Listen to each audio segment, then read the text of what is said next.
সালামু আলাইকুম, কেমন আছেন সবাই? আশা করি ভালো আছেন। প্রিয় ভাই, প্রিয় বোন, প্রিয় মা, বাবা এমন একটা জিনিস, বাবা নামের বট গাছটা যখন দাঁড়িয়ে থাকে তখন দেখবেন আপনাকে হাজার হাজার মানুষ বাবার জন্য ভালোবাসবে।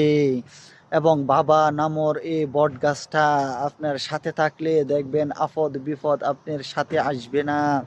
এবং কি ওই আপদ বিপদ আপনার কি বা বাবাটা সয়ে নেবে, বয়ে নেবে।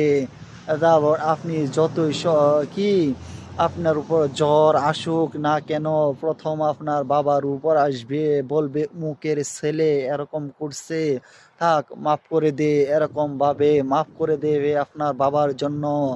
আর এই বাবা নামক বট গাছটা যখন না থাকবে তখন সরাসরি আপনি যতই অন্যায় করেন না কেন আপনার উপরে আসবে। ওই আপদ বিপদটা আপনার উপরে আসবে, অন্য কারোর উপর যাইবে না। তার জন্য বাবা নামক বট গাছটাকে এখনো সময় আছে, শ্রদ্ধার সাথে ভালোবাসুন।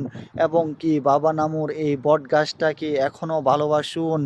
এই বাবা নামের বট গাছটা যে কত মূল্যবান আমরা এখন বুঝতেছি না, কিন্তু এই বাবা নামক বট গাছটা যখন চলে যাবে তখন আমরা বুঝতে পারবো এই দুনিয়াটা যে কত কঠিন, কত কি অসহায় আমরা।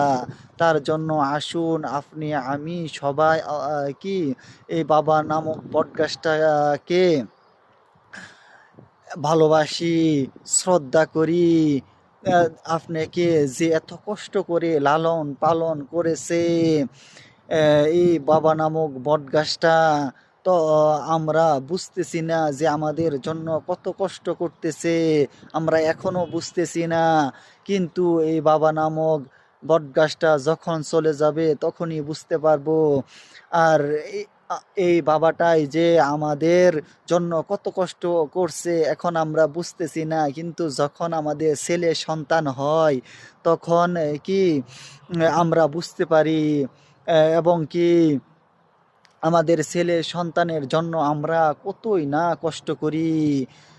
যেটা তাদের প্রয়োজন সেটা আনার চেষ্টা করি, এবং যত কষ্ট হোক এনে দেবার চেষ্টা করি, এবং তাদের ইচ্ছা পূরণ করতে যত কষ্ট হোক তা চেষ্টা করি এবং ইচ্ছা পূরণ করি। তেমনইভাবে আমাদেরও বাবা মা এবং বাবা বেশিরভাগ পরিশ্রম